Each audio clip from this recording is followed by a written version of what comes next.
Hello दोस्तों, स्वागत है आप सभी लोगों का हमारे चैनल कॉमिक्स हीरो पर। दोस्तों, हमारी आज की कॉमिक्स है राज कॉमिक्स की पेशकश बांकेलाल की कॉमिक्स। जी हाँ दोस्तों, ये बांकेलाल की अगली कॉमिक्स है जिसका नाम है बांकेलाल और यक्ष कुमार। तो चलिए शुरू करते हैं। बांकेलाल और यक्ष कुमार, चित्रांकन बेदी, कहानी राजा, संपादन मनीषचंद्र गुप्त। बांकेलाल का जन्म रामपुर गांव के एक किसान के घर में भगवान शिव के आशीर्वाद से हुआ था। लेकिन बचपन में शिव ने उसकी एक शरारत से क्रोधित होकर उसे आजीवन शरारती बने रहने का श्राप दे दिया था। और जब उसकी माँ ने शिव से क्षमा याचना की तो उन्होंने अपने श्राप में यह परिवर्तन कर दिया कि बांकेलाल शरारत करके किसी को हानि पहुंचाने की कोशिश करेगा तो उस व्यक्ति को बजाय हानि के उल्टा लाभ होगा और बांकेलाल को भी इससे सम्मान मिलेगा। पिछले दिनों राजकोष के लुटेरे जो आपस में ही लड़ मरे थे, उनको मारने का सारा श्रेय बांकेलाल को मिला था। यही कारण था कि आज विशालगढ़ राज्य के आसपास समस्त राज्यों के राजा बांकेलाल को सम्मानित करने के लिए विशालगढ़ के दरबार में पधारे हुए थे। वाह बांकेलाल जी, आपने अकेले ही उन खतरनाक लुटेरों को न केवल मार डाला बल्कि लूटा हुआ माल भी बरामद कराकर वाकई प्रशंसा योग्य कार्य किया है। जी वो कुछ भी कहो मित्र, मुझे तो अभी भी विश्वास नहीं होता कि अकेले बांकेलाल ने ही सारे डाकुओं को मार गिराया होगा। मित्र विजय सिंह, आपको तो यह सुनकर भी हैरानी होगी कि कभी बांकेलाल ने ही अपने पूरे गांव को बाढ़ से बचाया था। और यही नहीं, सिर्फ इसकी एक चालाकी ने हमारे खिलाफ युद्ध करने आई मित्र उधम उधम सिंह की विशाल सेना को युद्ध के मैदान से भागने पर मजबूर कर दिया था। ही बांकेलाल का वह कारनामा तो मुझे हमेशा याद रहेगा। सुनकर हैरानी होती है कि अकेले ही एक इंसान ने इतने इतने महान व बहादुरी भरे कारनामों को अंजाम दिया है। वाकई बांकेलाल जी एक बहादुर व बुद्धिमान इंसान है। काश बांकेलाल हमारे राज्य में पैदा होता तो हमारे राज्य के लिए अपनी सेवाएं प्रदान करता। हे ईश्वर, तुम्हारी कैसी माया है। हाथ आया हुआ माल तो तुम मुझसे छीन लेते हो और तसल्ली के लिए बेमतलब की तारीफें मेरे हिस्से में डाल देते हो। फिर बांकेलाल के कारनामों की चर्चा के बाद वहां पर उपस्थित सभी राजाओं ने स्वयं अपने हाथों से बांकेलाल को सम्मानित किया। और साथ ही ये लीजिए बांकेलाल जी, 10,000 स्वर्ण मुद्राएं उन लुटेरों को जिंदा या मुर्दा बंदी बनाने पर समस्त राज्यों द्वारा घोषित पुरस्कार। धन्यवाद राजन। लेकिन बांकेलाल जी, क्या आप यह बात विश्वास पूर्वक कह सकते हैं कि खजाने के सारे लुटेरे मारे जा चुके हैं? जी हाँ महाराज, मैंने स्वयं लुटेरों को मारा है। ओह, क्या बात है मित्र, तुम किस गहरी सोच में डूब गए हो।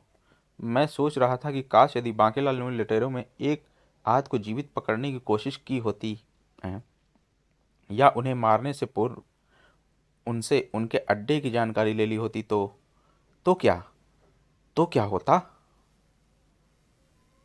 तो शायद हम उस खजाने को भी ढूंढ निकालते जो लुटेरे पहले उधमपुर, रूपनगर, शक्तिनगर व अन्य राज्यों से लूट चुके थे। हैं हैं ओह, बात तो आपकी ठीक ही लगती है, लेकिन अब किया ही क्या जा सकता है। हाँ, अब किया ही क्या जा सकता है।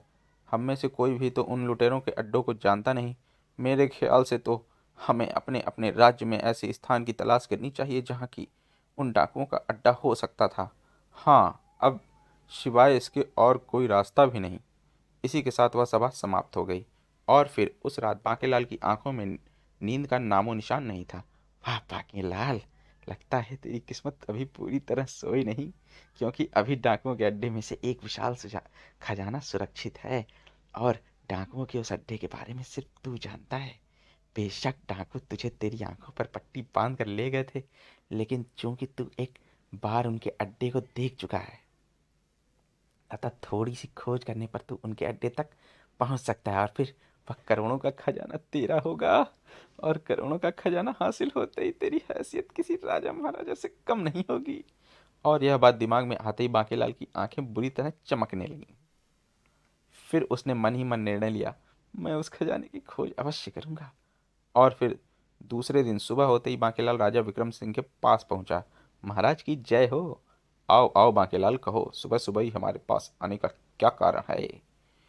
महाराज, रात मेरे मन में इच्छा जागी कि मैं देश प्रदेश का भ्रमण करूं, सो आपसे आज्ञा लेने चला आया।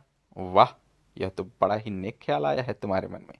मैं अभी तुम्हारी यात्रा का प्रबंध करवाता हूँ। फिर राजा ने तुरंत ही अपने महामंत्री को बुलवाया। महामंत्री जी, बांकेलाल भ्रमण करना चाहते हैं, अतः इनकी यात्रा का प्रबंध राज्य की ओर से किया जाए। जो आज्ञा महाराज। और फिर थोड़ी ही देर बाद सफर के लिए कुछ जरूरी सामान के साथ बांकेलाल खजाने की खोज में निकल पड़ा। वाह बांकेलाल, बन गया तेरा काम, तेरी यह यात्रा मुफ्त में होगी। हे प्रभु, जल्दी से मुझे उन डाकुओं के अड्डे तक पहुंचने की राह दिखा दे। खजाना प्राप्त होते ही मैं तेरे मंदिर में रोज एक लोटा ताजा जल चढ़ाया करूंगा।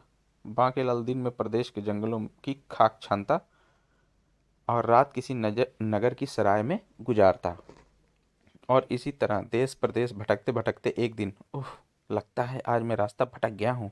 अब मैं क्या करूँ? एक तो भूख के मारे जान निकली जा रही है और ऊपर से शाम भी गिर आई है। अगर जल्दी इस जंगल से बाहर ना निकला तो आज अवश्य किसी जंगली जानवर का शिकार बन जाऊंगा। मन में तरह तरह की शंकाएं लिए बांकेलाल एक और बढ़ ही रहा था कि तभी शिव जी की ब्याहने चली पालकी सजाए के। अरे, लोक संगीत! लगता है पास ही कोई बस्ती है जहां से गीत की आवाज आ रही है। बांकेलाल आवाज वाली दिशा में बढ़ा। शीघ्र ही भभूति लगाए के हो। वाह, तो मेरा अनुमान सच था। अब रात में इसी बस्ती में काटूंगा और यहीं से मेरी भूख प्यास का इंतजाम भी हो जाएगा। फिर जब वह बस्ती वालों के बीच पहुंचा तो, अरे भाई तुम, लगता है कोई परदेसी हो। जी हाँ, मैं एक मुसाफिर हूँ और रास्ता भटक जाने के कारण आज आप लोगों के बीच हूँ। ढम ढम ढम। आप लोगों से उम्मीद करता हूँ कि आप लोग मुझे रात यहीं व्यतीत करने की इजाज़त देंगे। अवश्य मुसाफिर, आज इस बस्ती के सारे लोग मिलकर महाशिवरात्रि का उत्सव मना रहे हैं। तुम भी इस उत्सव में शामिल हो जाओ। आप लोगों के साथ इस खुशी में भाग लेकर मुझे बहुत खुशी होती, किंतु मैं सफ़र के कारण काफ़ी थक चुका हूँ, अतः यदि आप लोग मुझे भोजन आदि करा दें तो मैं आराम करूँ। बांकेलाल के मुंह से भोजन सब सुनते ही बस्ती वाले एक दूसरे का मुंह देखने लगे। क्या बात है भाइयों, क्या आप लोगों ने कभी भोजन शब्द नहीं सुना या इसका मतलब नहीं जानते? यह बात नहीं है मुसाफिर। दरअसल आज के दिन हम लोग आधी रात तक व्रत रखते हैं और पूरे गांव में आधी रात के बाद ही भोजन इत्यादि के लिए लोगों के घरों में चूल्हा जलता है। उत्सव के बाद खीर का प्रसाद खाने के बाद ही सब लोग भोजन इत्यादि तैयार करने अपने अपने घरों में जाएंगे। खीर का प्रसाद? हाँ, वो सामने बन रहा है खीर का प्रसाद। हाँ, तुम चाहो तो तुम्हारे लिए हम गुड़ व पानी का प्रबंध करा दें ताकि तुम पानी पीकर आराम कर सको। फिर सुबह भोजन वगैरह का भी प्रबंध कर दिया जाएगा। ठीक है, फिलहाल आप लोग पानी की ही व्यवस्था करा दें। हाँ हाँ अवश्य। ए सुखिया, जा दौड़कर मेरे घर से गुड़ और पानी ले आ। जी मुखिया जी। फिर गुड़ खाकर पानी पीते समय बांकेलाल की नज़र जैसे ही सामने बन रहे प्रसाद यानी खीर वाले पतीले पर पड़ी तो उसकी खोपड़ी बहक गई। तो गांव वाले मुझे गुड़ खिलाकर ही सुला देना चाहते हैं और खुद खीर खाएंगे। पर मेरा नाम भी बांकेलाल है। यदि खीर मैं नहीं खाऊंगा तो फिर कोई नहीं खाएगा। मैं पूरी खीर ही गिरा दूंगा। और यह बात दिमाग में आते ही बांकेलाल की आंखें शरारतपूर्ण अंदाज में चमकने लगीं। फिर पानी पीने के बाद, सुखिया, मुसाफिर को मेरे घर ले जा और मेहमान खाने में इनके सोने की व्यवस्था करा देना। धन्यवाद मुखिया जी, लेकिन मैं रात आप लोगों के पास यहीं बिताना चाहता हूँ। लेकिन तकल्लुफ़ की कोई ज़रूरत नहीं मुखिया जी। जब तक रात मुझे नींद नहीं आती तब तक मैं आप लोगों का भजन कीर्तन सुनूंगा। ठीक है, जैसी तुम्हारी इच्छा। फिर बांकेलाल निकट ही एक पेड़ के नीचे लेट गया। ढम डम डमरू वाले। अरे कमबख्तों, डमरू टूट जाए तुम्हारा। एक तो भूख के मारे वैसे नींद नहीं आ रही, ऊपर से तुम लोगों का गाना बजाना मुझे सोने नहीं दे रहा। लेकिन अब मैं सोऊंगा नहीं।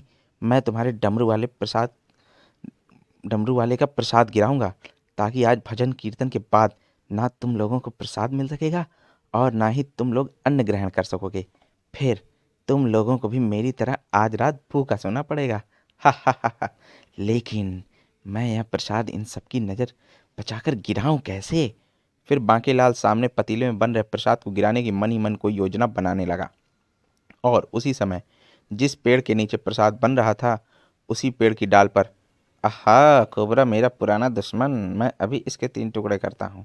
लेकिन इससे पहले कि सांप का जातीय दुश्मन नेवला सांप पर झपटता कि तभी शायद सांप को अपने पीछे से बढ़ते हुए खतरे का एहसास हुआ। खतरा। और अपने बचाव के लिए सांप ने निकट ही की डाल पर छलांग लगाई, लेकिन जल्दबाजी में पास वाली डाल की दूरी का सही अंदाजा नहीं लगा सका और छपाक प्रसाद के पतीले में जा गिरा। इधर ठीक इसी समय बांकेलाल की नज़र कुछ ही दूरी पर पड़ी एक लाठी पर पड़ी, और फिर अभी तक तो किसी की नज़र मुझ पर नहीं पड़ी, लेकिन इससे पहले कि वह लाठी की मदद से प्रसाद वाले पतीले को गिराता कि तभी, अरे यह तो मुसाफिर है, पर यह इस तरह रहस्यपूर्ण अंदाज में यहाँ क्या कर रहा है। इससे पहले कि वह दोनों कुछ सोच समझ पाते कि अब मैं यहाँ से भाग चलूँ, इसी में मेरी भलाई है, फिर तो इसका मतलब इस दुष्ट ने जानबूझकर भगवान का प्रसाद गिराया है। फिर इससे पहले कि बांकेलाल वहां से भाग पाता, दोनों ने उसे पकड़ लिया। ठहर दुष्ट, भागता कहाँ है, अपनी इस नीच हरकत की सजा तो लेता जा। अरे बाप रे, मारे गए।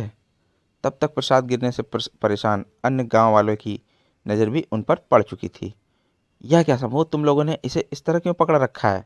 मुखिया जी, इसी दुष्ट ने जानबूझकर भगवान शिव का प्रसाद गिराया है। क्यों मुसाफिर, क्या यह नीच हरकत तू नहीं की है। मुखिया जी, मुझे माफ करें। खामोश दुष्ट, तूने भगवान का प्रसाद गिराने का अपराध तो किया ही है, साथ ही तेरी इस गलती के कारण आज रात सारे गांव वालों को सारी रात भूखा सोना रहना पड़ेगा, क्योंकि बिना प्रसाद ग्रहण किए हमारे गांव में आज की रात कोई भोजन नहीं करता। अतः तुझे इस पाप की सजा अवश्य मिलेगी। सुखिया, शंभू, बांध दो इस दुष्ट को उस पेड़ के नीचे। आरती के बाद गांव का प्रत्येक इंसान इसे एक एक थप्पड़ मारेगा, यही इस नीच की सजा है। नहीं। फिर गांव वालों ने बांकेलाल को एक पेड़ के साथ बांध दिया। बांकेलाल, अब तेरी खैर नहीं, आज गांव वालों के एक एक थप्पड़ की मार से ही तू मर जाएगा। फिर बांकेलाल की खुली आंखों में आने वाले समय की एक भयानक तस्वीर घूम गई। हाँ तो भाइयों, सब लोग इसे एक एक थप्पड़ मारो, यही इस नीच की सजा है। मारो नीच को। फिर गांव वाले एक एक करके बांकेलाल को एक एक थप्पड़ मारने लगे, चटाक। फिर थोड़ी देर बाद, अरे शंभू, तू भी मार इस दुष्ट को। पर मुखिया जी, यह तो पहले ही मर गया मालूम होता है। फिर तो इसकी लाश को ठिकाने लगाने का काम हमें ही करना पड़ेगा। ओह नहीं, इस पापी की लाश को ठिकाने लगाने की क्या जरूरत है। ले जाओ, इसे फेंक दो जंगल में, ताकि जंगली जानवर इसकी लाश को नोच नोच कर खा सकें। फिर थोड़ी ही देर बाद गांव वाले बांकेलाल की लाश जंगल में फेंक कर गांव की ओर चल पड़े। पर गांव वालों के जाते ही कई जानवर बांकेलाल की लाश पर झपटे, और अगले पल बांकेलाल के मुंह से एक चीख निकल गई, नहीं। और फिर घबरा कर उसने अपनी आंखें बंद कर लीं और गहरी गहरी सांसें लेने लगा। और इधर गांव के कुछ आवारा कुत्ते खीर के प्रसाद को जमीन पर बिखरा देखकर वहां इकट्ठे होने लगे। अरे, इन कुत्तों को भगाओ, वरना यह सारा प्रसाद खराब कर देंगे। रहने दो मुखिया, प्रसाद अब खराब तो हो ही चुका है, अब यह बर्बाद हो, इससे अच्छा है इन जानवरों के पेट भरने के ही काम आए। थोड़ा सा प्रसाद खाते ही कुत्ते जमीन पर गिरकर तड़पने लगे। कू कू कू कू, क्यों क्यों को। अरे, इनको क्या हुआ, आओ देखें।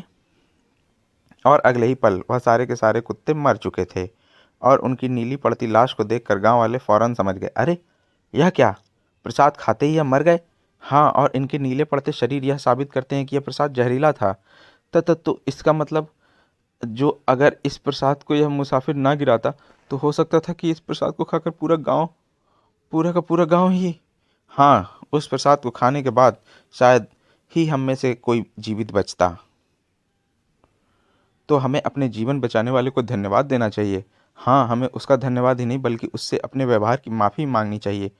गांव वालों की बातें सुनकर बांकेलाल की आंखें चमकने लगी। फिर, हमें क्षमा कर दो मुसाफिर, आज जो अगर तुम इस प्रसाद को ना गिराते, तो शायद हम में से कोई भी जीवित ना बचता। तो तुम लोग क्या समझते थे कि मुझे किसी पागल कुत्ते ने काटा था, जो मैं भगवान का प्रसाद यूं ही गिराता। वो तो मैंने पेड़ से एक सांप जैसी चीज को प्रसाद में गिरते देखा था, इसीलिए मैंने। क्या, लेकिन यह बात तुमने पहले क्यों नहीं बताई। आप लोगों ने मेरी बात सुननी ही कब चाहिए थी। हम वाकई अपने व्यवहार पर शर्मिंदा हैं, और तुमने पूरे गांव की जान बचाई, इसके लिए हम तुम्हें धन्यवाद देते हैं। जान बची तो लाखों पाए।